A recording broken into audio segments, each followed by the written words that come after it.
Welcome everyone. Today we have been joined with Miss Sangeeta Lawani. She is the managing director of Gold Mart in Pune, and she's been in the business for about 19 years now. So we'll be asking her questions and know more about her journey. Ma'am, for starters, please tell us more about Gold Mart. I will. And it's 20 years now because it's 2020 now. We started Right. Gold Mart in 2000. Thank you, Angela. Gold Mart Jewelers, my husband is a 7th generation jeweler. So we started this jewelry store in October in Pune and in 2000. And we started selling jewelry, and then we realized that we were not able to convince people about the quality of our gold. Right. Because gold is one thing that you cannot eat or see or feel to realize the purity of gold. Right. Even I tell you it is 22 karat pure gold, you need to know whether it is really 22 karat, that is 91.6%, or is it 90%, or is it 88%, or is it 75%. There is no way to know it because even fake gold looks real. Yeah. So then we were like, how do we do this? And since we are new jewelers, right? We are not your traditional old jewelers of Pune. So then we said, how do we do this? Then we thought of a machine called keratometer. That's an X-ray spectrophotometer, which analyzes the contents of the jewelry in front of your eyes. So you can break the jewelry, and in front of your eyes, you will realize what is the percentage of gold, silver, copper, zinc, which is required to make jewelry, and cadmium. And that's a 30-second process. It is there. It is in front of your eyes. The computer does it. So it's a very transparent process. Then we went ahead and got the BIS license when the government of India introduced it. That is the Bureau of Indian Standards license. And we are the first jewelers in the entire western region of India, ex-Mumbai, that is the state of Rajasthan, Maharashtra, Goa, to get this BIS license. Right. And that's how the journey began. Because for us, लोग कहते हैं सारे jewellers आटे में नमक मिलाते हैं, हम कहते हैं हम दूध में शक्कर मिलाते हैं. So that is how we started, and then we had various consumer activists like Bindu Madhav Joshi. He was a very big consumer activist in Pune. God bless his soul, he's no more. Who saw the work that we do in the Gold Mart, and even the various press and people, and the kind of work that we did in Gold Mart. And once people were convinced on the purity of the gold, then the rest is history. So basically, you need to be convinced on the purity of a gold, and because there's a woman in charge, the designs are very important to me. Because I will not wear something what somebody else is wearing. I will not wear common jewelry. It is not possible for me to do that. I will not wear clothes which everybody else is wearing. I will not wear jewelry which everybody else is wearing. Then small things like, the chain should not get atkawed in my hair. My chudi should not get atkawed in my sari. These small things which a woman knows, the challenges she has had in jewelry. These are all very important to me. And then the finishing. And then after starting the business in 5 to 7 years, my husband moved out of this business. He moved into real estate. And I think past 15 years, I've been looking after the business totally by myself. Prior to that, I did real estate. That's where I built this building called Runwal Regency at Sadhu Vaswani Chowk. And this plot of land belonged to my father. And they're Mumbai builders. My family is from Mumbai. And they're very well-known builders in Mumbai. The Runwal builders are a very well-known brand in Bombay. And they wanted to build this building. So my father said, "Kaun banayega?" So I said, "Main bana dungi." And he let me build it. And at that time I was very young. And he let me build it. And I remember the bahut teji thi, 94, 95. There was a huge teji. I cannot even tell you the kind of tide that I have seen. I had people line up in front of my sales office with checks in their hand to book flats with me. When you're young and you're very successful, there is a certain amount of arrogance that comes in. And you are like, I used to change the rate morning, evening. मेरा जो मर्जी है मैंने वो rate में booking लिया. Right. And people gave it to me. 97, 98, recession hit in. And what you learn in the recession, or what you learn in a lockdown or in a low turn, is what you learn for life. And those are the lessons that you really learn. That's when you bring your feet on the ground firmly. It teaches you a lot of things about interaction with people, everything. And those are lessons that you have learned for life. So I'm very grateful to the period of recession rather than to the period of upturn, where you learned so much. Yes. And that was in 98, 99, and in 2000 we started the store. So that's how the journey has been so far. From 94 to 2000 was what I did in real estate, and then from 2000 we built the store, running the store since. Wow, that's quite a story. And so you've been in this business for 20 years now. You've already told us how you started off. So now, considering we were not in lockdown, how would a day in Ms. Sangeeta Lalwani's life look like? I'm a very ordinary woman. It's a very ordinary day. I get up very early. I get up around 5 a.m. Every day. It's an early morning. So I have half an hour, 40 minutes of meditation. After that, around 6ish, I go out for a workout. And I'm back home by 7:30. After that, it's a couple of hours of household chores, which every woman, no matter what career she runs, she has to run her house. Mm-hmm. So it is a household chores that get taken care of. After that, it's work. Then afternoon, evening, especially afternoon time, gets spent in the paperwork that is required by both social organizations, Rotary and FICCI Flow. And evening after the store hours, there's usually some social function to be attended to. There's something happening in the social life that needs to be attended to in both these organizations. And plus, because you're a Pune person, you know people in Pune. So some social obligation is always there. That's the way the entire day just flies through. And since you've been in the jewelry business for so long, I'm sure you must have had to face a lot of challenges. So if you could share some of these challenges with us and how you got over them. So the challenges are always in terms of being a woman, that it is tough, because I am the only woman jeweler in town. I don't know if you know this. Mm-hmm. She's captain of a ship. There are women jewelers in town, but they have their husbands. They're supporting or helping their husbands out. So when you go into the jewelry market, so they typically, or with the wholesalers, and you go to the very bazaars, or you go to where your karagirs are sitting. So they're sitting in some remote building, some far away place. So I wouldn't think twice before going alone. But then it was told to me, that's not a great idea. You have to take a staff member with you. So started working on that. So a male jeweler can just go up to any building, anywhere, knock on any doors. A woman jeweler has to take a little more precaution. Right. So that is what we all women do. So that is not such a big thing. Not comparatively. And because you're in your own store, so that is not a challenge. People have been very kind, very nice. So that is not much of a challenge. And been working. And as a matter of fact, being a woman, it is easier for me to communicate and connect with the women in my store rather than if I was a male. So I know when an older woman is coming in, I know what she is looking for. I know when a young girl is coming in or a woman of my age is coming in. I know exactly what, and the comfort level is very high when a woman is talking to another woman. Absolutely. Because majority of my clients are women. 90% of my clients are women. So obviously, you must have had a very close eye on the designs as well, as you said, and very important. Yeah, amazing. And you have also had, as you already shared with us, your experience in real estate. So what are some? You said you've learned a lot of things from there. So what are some of the things that you learned, and as you said, got your feet on the ground? Most important thing that I learned is your interaction with your consumers, with your customers. Customer is the king. Any business, whether it is real estate, whether it is jewelry, customer is your ultimate king, and so is your employees or your team that works with you. Because whatever work you do, you cannot do without your team. One person cannot do anything.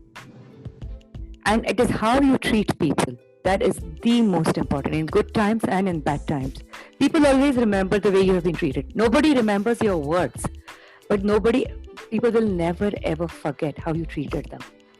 So even if you're coming to buy 1 gram of gold with me, you will be treated like the king that you are. So it's irrelevant for me how many grams of gold you're buying. If you've come into the store, you will be treated like royalty. Great. That's amazing. And about your experience with the FICCI, right? FICCI is a Federation of Indian Chambers of Commerce and Industry, and it's ladies organization. Because I was a member of the FICCI's ladies organization, FLO. So FICCI's ladies organization is called FLO. In January 2015, we launched this. I'm sorry, I need to set this. I forgot about it. No problem. In January 2015, we launched this chapter in Pune. I am one of the charter executive members of this chapter. It was launched by the Honorable Chief Minister then, Shri Devendraji Fadnavis. And the organization works towards women empowerment. Our biggest challenge, like for any other social organization, was what do we do for fundraising? And that time, around 2015, Nepal had happened. If you remember the Nepal earthquake. Right. And I was instrumental in doing a huge fundraiser for Nepal earthquake by the way of a marathon. So that's when I discussed with my team and I said, let's do a marathon as a fundraiser. And that gave the birth of FICCI Flow Pune Marathon. And today it is considered to be one of the largest marathons in Pune city, the Flow Marathon. The Pune Flow Half Marathon it is called. And that is our sole fundraiser. Through these funds, we try and skill women and we try and empower and employ them. The basic and sole purpose of Flow is empowerment of women, whether it is through education, whether it is through financial independence. But for us, the foremost importance is financial independence of women. You can talk horse on women and empowerment. You can talk horse on respect and gender equality. But if she is not financially independent, it has no sense. Yes, definitely. We work very, very hard to ensure that a girl or a woman is financially independent. Lovely. And you were an international executive and you represent... So I am a member of the SAARC countries. So we represent FICCI in the SAARC countries. But unfortunately, Angela, since this was launched in 2019, we've been having some challenges with our neighbors, right?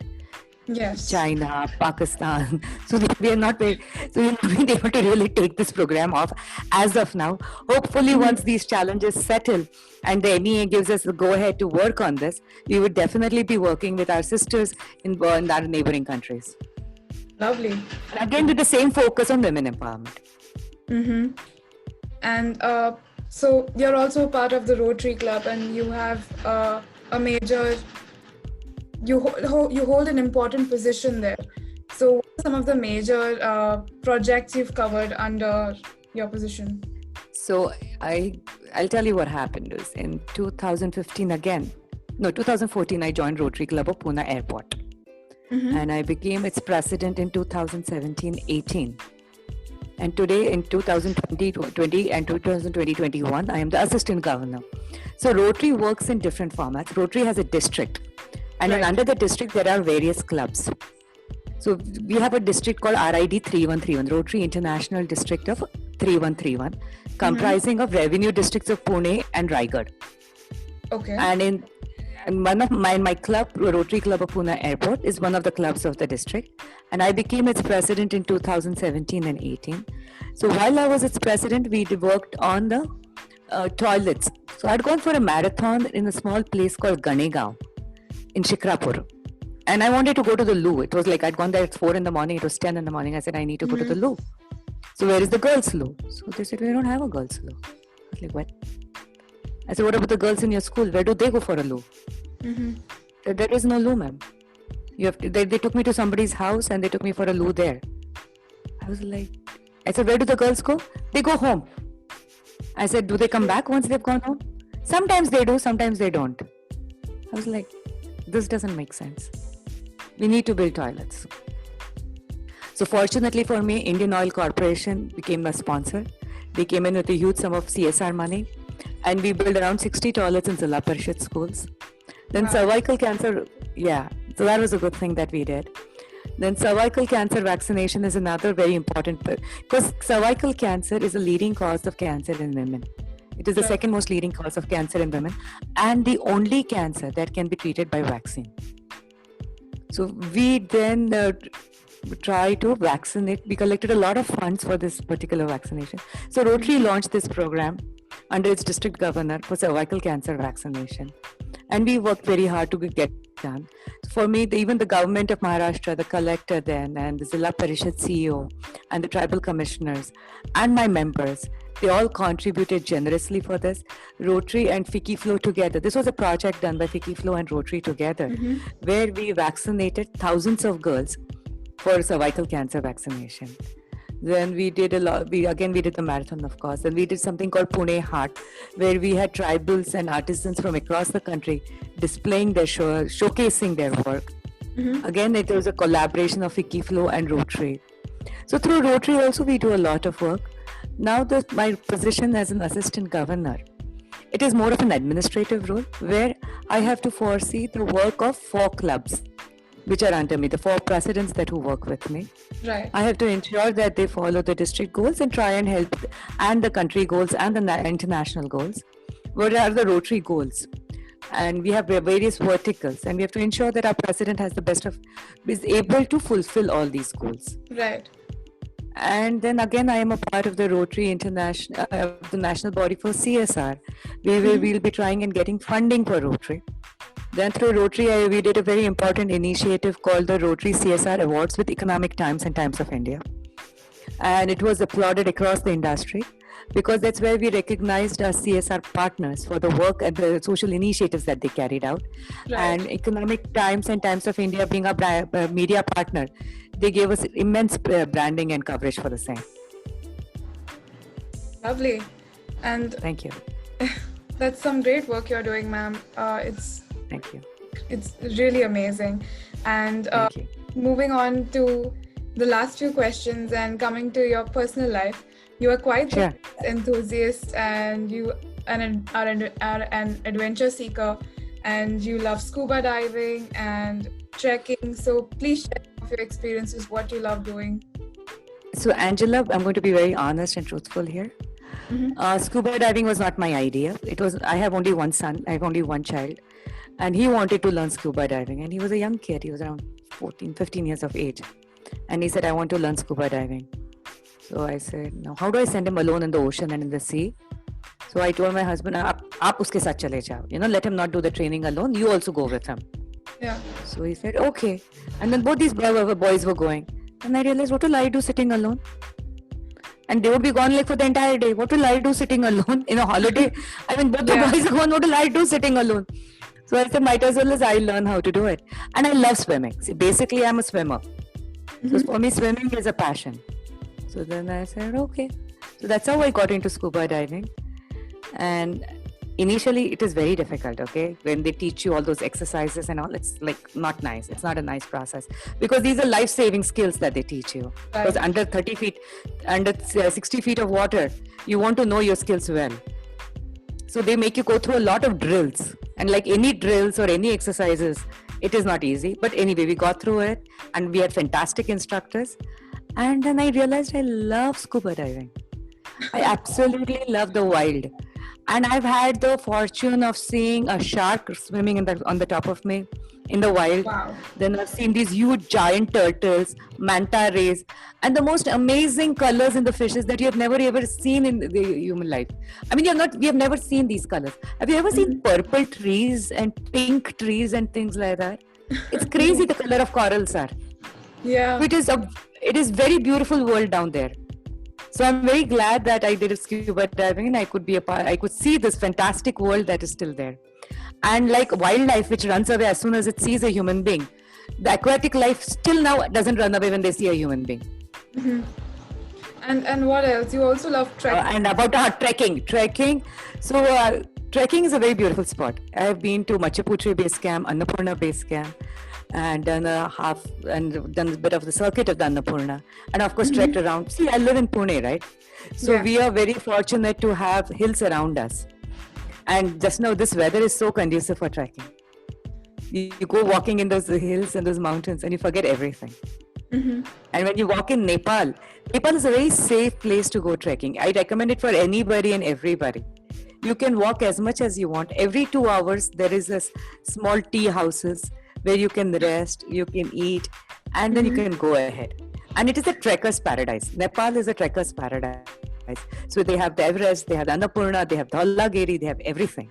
And they are so majestic. It is a pleasure to walk in those majestic mountains.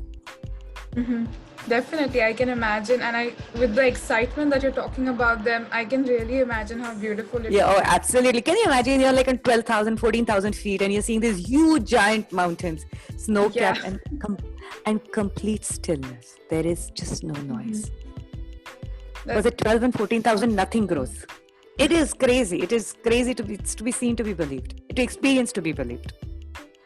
Beautiful. Ma'am, it was so great talking to you about all of this. On a parting note, what are some words of advice you would like to give to someone who maybe wants to get into the real estate business or wants to get in the jewelry business or just wants to be an entrepreneur? So what are some words? Just now it is not the time to get into real estate or jewelry business, especially after the lockdown. Yes. No, jokes apart. No, both do whatever you like, any business that you like. Jewelry and real estate are tried and tested old businesses. But even if you want to do a new startup or anything, do it with passion, do it with commitment.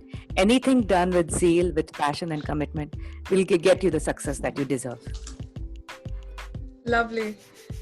Pleasure. No, thank you so much, ma'am, for joining us. It was lovely talking to you, and you just seem like the person who just enjoys what she does. So absolutely. Why else would you do it? Why else would you do it? Yeah, and it's just amazing talking to you. And thank you so much for giving us your time again. Pleasure is only mine, Angela. I've had a great time. Thank you. And all the very best to you too. Enjoy your life. Thank you so much, ma'am. Thank you so much. Yes, thank you. Thank you. Bye-bye. Bye-bye.